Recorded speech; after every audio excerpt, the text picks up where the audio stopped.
வணக்கம். அனுகிரகம் தமிழ் சேனல் நேர்களே, நான் உங்கள் அன்பான சயின்டிபிக் வேதிக் அஸ்ட்ராலஜர் அஸ்ட்ரோ அருண்ஜி பேசுகிறேன். நல்லது நினைப்போம், நல்லதே நடக்கும். இந்த வீடியோல நம்ம என்ன பார்க்க போறோம்னா, மகர ராசிக்காரர்களுக்கு நவம்பர் 2025 எத்தகைய ஒரு மாதமாக இருக்க போகுதுங்கிறது பார்க்க போகிறோம். அதாவது இந்திய வேத ஜோதிட அடிப்படையில, ஒளி தத்துவ அடிப்படையில, சயின்டிபிக் முறையில நம்ம பார்க்க போறோம். எந்த விதத்திலும் மிகைப்படுத்தாமல், மூட நம்பிக்கை ஆகிய பரிகாரங்கள் அது மாதிரி விஷயத்துக்கெல்லாம் போகாமல் ஒரு கிரகம் இருக்கும் பொழுது எத்தகைய ஒரு தாக்கத்தை கொடுக்கும், அதோட சஞ்சாரங்கள், அதோட பயிற்சிகள் இந்த ராசிக்காரர்களுக்கு பொதுவாக என்ன ஒரு அமைப்பை கொடுக்கக்கூடியது அப்படிங்கிறதை எந்த விதத்திலையும் மிகைப்படுத்தாமல் உள்ளவாறு பார்க்க போறோம். இப்ப பாருங்க, மகர ராசிக்கு பாத்தீங்கன்னா 7 நாள் சனி முடிந்து கிட்டத்தட்ட ஒரு 4-5 மாதமாக போய்கொண்டிருக்கிறது. அதே சமயத்துல சனி 3ஆம் இடத்துல இருக்கிற மாதிரி, குரு பாத்தீங்கன்னா இதுவரை 6ஆம் இடத்துல இருந்து சில கடன் பிரச்சனைகள், குடுக்கல் வாங்கல் பிரச்சனைகள், செலவுகள் அதிகம், தேவையற்ற அலைச்சல்கள்லாம் கொடுத்து கொண்டிருந்த அந்த குரு 7ஆம் இடத்துக்கு வக்ர ரீதியா, அதிவக்ர ரீதியாக உச்சம் பெறுகிறார். அது ராசியை பார்க்கிறார். அது ஒரு உன்னதமான ஒரு டைம் ஆக்சுவலா. ஏன்னா எப்பவுமே ஒரு உச்ச குரு ராசியை பார்த்துட்டாருன்னா நமக்கு பிடிச்ச சில விஷயங்கள் நடக்கும். நமக்கு சில விஷயங்கள் விடை தெரியாத சில விஷயங்களுக்கு நமக்கு ஒரு விடை கிடைச்சிரும். மனசு சாந்தப்படும். அந்த இணை பிரியாத ஒரு பயம் நீங்கும். ஸோ அது அருமையான அமைப்பு. ஸ்டார்டிங் ஆஃப் த மந்த்லயே பாத்தீங்கன்னா குரு உச்ச குருவாக இருந்து அதிவக்ரத்துல ஒரு டெம்பரரியா ஒரு ஃபியூ மந்த்ஸ்க்கு குரு உங்க ராசியை பார்க்கறது இந்த மாதிரி ஒரு டைம்ல ஒரு வரவேற்கப்பட வேண்டிய ஒரு விஷயமாக இருக்கிறது. அதே சமயத்துல ராகு 7ஆம் இடத்திலும், ராகு 2ஆம் இடத்திலும், கேது 8ஆம் இடத்திலும் இருந்து அவரு சில விஷயங்கள், சில இன்வெஸ்ட்மெண்ட், சில உடல் உபாதைகளுக்கு வேணுங்கிற சில அமைப்புகள் பண்ணிட்டு இருக்காரு ஒழிய, பட் இருந்தாலும் குருவின் பார்வை நம்ம நல்ல ஒரு அமைப்பு. அது ஒரு ஒரு 2 மாசம் 3 மாசம் தான் இருக்கும். அதுக்கப்புறம் எகெயின் அவர் 6ஆம் இடத்துக்கே போயிடுவார். ஸோ இந்த சில 2 மாதத்துக்கு நீங்க சில நல்ல விஷயங்களா செய்து, உங்களுக்கு தேவையான விஷயங்கள் செய்து இருக்கிற பிரச்சனையிலிருந்து நீங்கிறது, கடன் பிரச்சனைக்கு நீங்கிறது, வேலை விஷயத்துல கொஞ்சம் சரியா பண்ணிக்கிறது, தொழில கொஞ்சம் சீர் செஞ்சுக்கிறது, எல்லாத்துலயுமே கொஞ்சம் கிளாரிட்டியோட சிலதெல்லாம் செஞ்சு இதுவரைக்கும் இருந்த ப்ராப்ளத்தை சரி செய்யக்கூடிய அற்புதமான ஒரு வாய்ப்பாக இது உச்சகுருவின் பார்வை ராசிக்கு வருவது. என்னதான் அதிவக்ரமா வந்தாலும் அவர் கொஞ்சம் வேலை நமக்கு சாதகமாக செய்யதான் பண்ணுவார். அதை நீங்க உபயோகப்படுத்தி கொள்ள வேண்டும். அடுத்தபடியா பாத்தீங்கன்னா, அந்த மாத கிரகம் என்று சொல்லப்படுகிற ராஜயோகாதிபதி சுக்கிரன் பாருங்க, 9ஆம் இடத்துல நீச்சமா இருந்தாலும் அவரு கொஞ்சம் அடுத்த 2 வாரத்திலேயே, நவம்பர் 2nd வீக்லயே பாத்தீங்கன்னா 9ஆம் இடத்துல இருந்து 10ஆம் இடத்துக்கு வருவது அருமை. சோ எப்பவுமே 10ஆம் வீட்டதிபதி 10க்கு வரும்பொழுது, சுக்கிரனோட வீட்டுக்கு வரும்பொழுது தொழில் மேன்மையெல்லாம் வரப்போகுது. அதே சமயத்துல 11ஆம் வீட்டதிபதியாக செவ்வாய் 11ல இருந்து குருவின் பார்வை பெறுகிறார். அதே மாதிரி இன்னொரு ராஜயோகாதிபதியாகிய புதன் 9ஆம் வீட்டதிபதி 11ஆம் இடத்துக்கு குருவின் பார்வை பெறுகிறார். அற்புதமான ஒரு அமைப்பு. சோ மகர ராசிக்காரர்கள் இதுவரை கடந்த 6 மாசமாக பட்ட கடன் பிரச்சனைகள், குடுக்கல் வாங்கல் பிரச்சனைகள், வேலையில நிம்மதி இல்லாத விஷயங்கள் எல்லாமே ஓரளவுக்கு நவம்பர் மாதம் சரி செய்து கொண்டு, இருக்கிற பிரச்சனையிலிருந்து சரி செய்து கொண்டு வரவேண்டிய லாபத்தை பெற்று கொஞ்சம் அடுத்த லெவல் ஆஃப் லைஃப் ப்ராஸ்பரிட்டியை நோக்கி நீங்க போகலாம். மாணவர்களுக்கு நல்ல ஒரு தேர்ச்சி பெறக்கூடிய அமைப்புகள், அவங்களுக்கு முதல்ல இருந்ததோட கான்ஃபிடன்ஸ் லெவல் நல்லா இருக்கிறது, படிக்கிறது, கொஞ்சம் அவங்களுக்கு என்ன பண்ணணுங்கிறத கிளாரிட்டி, கான்சென்ட்ரேஷன் கிடைக்கக்கூடிய அமைப்புகள், காம்படிட்டிவ் எக்ஸாம்ஸ் எழுதுறவங்களுக்குலாம் நல்ல ஒரு அமைப்பு.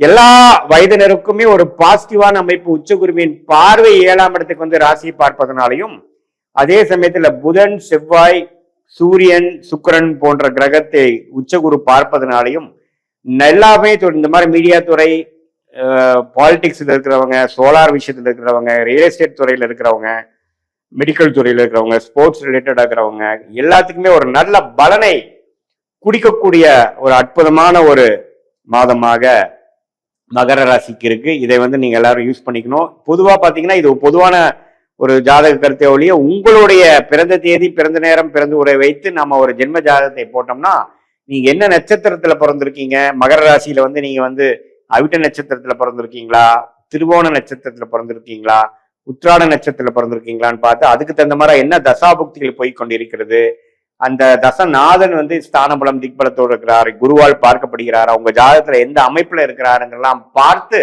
அந்த தசா புக்தி சூக்ஷமா அந்த லெவலுக்கு போய் நம்ம அடுத்து வரக்கூடிய 3 மாதங்கள் எப்படி இருக்க போகிறது, அடுத்து வரக்கூடிய 6 மாதம் 1 வருடம் எப்படி இருக்க போகுதுங்கிற துல்லியமான பலன்களை எடுத்து, இப்ப நம்ம பேசின அந்த கோச்சார நவம்பர் மாச இந்த பலன்கள் இருக்கு இல்லைங்களா, ஆண்டு கிரகம் மாத கிரகம் இது எல்லாத்தையும் ஒருங்கிணைத்து நம்ம பார்க்கும் பொழுது அடுத்த வரக்கூடிய காலகட்டங்கள் எப்படி இருக்குதுங்கிறது துல்லியமாக கணிச்சு அதுக்கு தகுந்த ஒரு ஒரு ஒரு முயற்சியையும் அதுக்கு தகுந்த மாதிரி திட்டங்களை தீட்டி நீங்கள் செயல்பட்டீங்கன்னால் எந்த நேரத்துல எது செய்யணும், எந்த நேரத்துல அடக்கி வாசிக்கணும், எந்த நேரத்துல வேகமா போகணும், எந்த நேரத்துல வேலை மாறுறது நல்லது, எந்த நேரத்துல இருக்கிற வேலையை தக்க வச்சுக்கிறது நல்லது, எந்த நேரத்துல வெளிநாடு போகலாம், எந்த மாற டைம்ல நம்ம வெளி மாநிலம் போகலாம், வெளிநாடு போகக்கூடிய யோகம் இருக்கா, படிப்பு விஷயத்துல எது நமக்கு பிராப்தமா இருக்கா, ஹையர் ஸ்டடீஸ் என்ன எடுக்கலாம், இது மாதிரி பல விஷயங்கள், கட்டடம் வீடு எப்போ வாங்கலாம், எது மாதிரி டைம்ல இன்வெஸ்ட் பண்றது நல்லது, எந்த மாதிரி ஒரு அமைப்புகள் இப்போ நம்மளை தேடி வருது, இது நல்லதுக்கா கெட்டதுக்கா, இது எல்லாமே நம்ம வந்து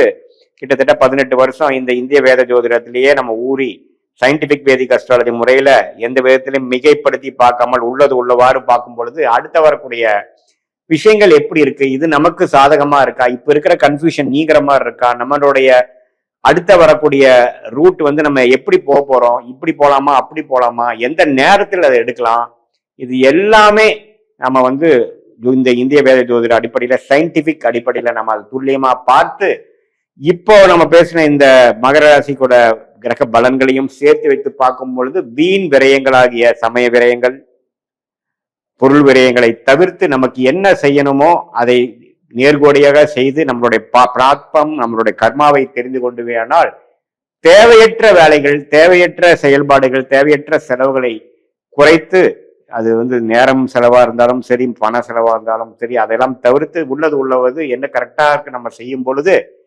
எளிதில் வாழ்க்கையில் எதிர்நீச்சல் போடாமல் நம்மளுடைய கர்மாவுக்கு படி நம்ம வாழ்க்கையில செய்து நம்ம பிராப்தங்களை நம்ம அடையலாம் என்பதை நீங்க தெரிந்து கொள்ள வேண்டும். என்னன்னா இப்போ வந்து பாத்தீங்கன்னா நிறைய பேருக்கு இப்ப இருக்கிற ஒரு பெரிய பிரச்சனை பாத்தீங்கன்னா ஆப்ஷன்ஸ் நிறைய இருக்கு. ஆப்ஷன்ஸ்னா இப்ப இந்த மாதிரி கோர்ஸ் ஒரு படிக்கலான்னு பாத்தீங்கன்னா இத்தனை ஆப்ஷன் இருக்கு. அதே மாதிரி இப்போ பிசினஸ்ல வந்து டெவலப்மெண்ட் பாத்தீங்கன்னா பல டொமைன்ல நம்ம டெவலப் ஆகலாம். எந்த ஏரியால போகலாம், ஸ்பெஷலைஸ் பண்ணலாமா, அது மல்டியா போகலாமா, ப்ராட் பேஸ்டா போகலாமா, அது நேரோ பேஸ்டா போகலாமா, இம்போர்ட் எக்ஸ்போர்ட் ரிலேட்டடா போகலாமா, மேனுஃபேக்சரிங் போகலாமா, ட்ரேடிங் போகலாமா, எந்த மாதிரி பொருட்கள் நமக்கு பிராப்தமா லாபத்தை கொடுக்கும், இதெல்லாம் வந்து நிறைய பேருக்கு பார்த்தீங்கன்னா தெரியாம போய் இறங்கி நம்ம முதலே சொன்ன மாதிரி எந்த ஒரு இந்த இருக்கிற காலகட்டத்தில் எந்த ஒரு தவறான முடிவுகளும் பார்த்தீங்கன்னா அதுக்கு வேணுங்கிற விலையை கொடுத்துட்டு தான் நம்ம பண்ண வேண்டியதா இருக்கு. ஏன்னா ஒரு இன்வெஸ்ட்மெண்ட் பண்ணோம்னா அது கரெக்டான ரிட்டர்ன்ஸ் கரெக்டான டைம்ல வரலைன்னா அது நமக்கு பாதிப்பை கொடுக்கிறது. இது மாதிரி விஷயங்கள்லாம் நன்கு அறிந்து நம்ம செயல்படும் பொழுது நம்ம வந்து தேவையற்ற செயல்பாடுகளை அவாய்ட் பண்ணி நமக்கு பிராப்தம் என்ன இருக்கு, நம்ம கர்மா என்ன இருக்குதுங்கிறதை தெரிந்து கொண்டு பொது பலன்களையும் சேர்த்தி உங்களோட துல்லியமான பலன்களையும் சேர்த்து வச்சு பார்க்கும் பொழுது நாம வந்து எடுக்கக்கூடிய முயற்சிகள் வெற்றி பெறக்கூடிய வாய்ப்புகள் அதிகமாகக்கூடிய அமைப்புகள் இருக்கு. இதுவே வந்து உங்களோட இப்ப நடக்கக்கூடிய தசைகள் வந்து நல்ல தசைகளா இருந்ததுன்னா நான் சொன்ன பலன்கள் உண்மையுமே தூக்கலாகவும் நல்லா வரவும் என்பதை நீங்கள் புரிந்து கொள்ள வேண்டும். இது பொதுவான பலன்களே தவிர உங்களுடைய ஜென்ம ஜாதகத்தில் பார்க்கும் பொழுது உண்மையுமே துல்லியமான பலன்கள் நம்ம எடுக்க முடியுங்கிறது நான் சொல்ல விரும்புகிறேன். மீண்டும் மற்றொரு காணொலியில் சந்திப்போம். நன்றி, வணக்கம்.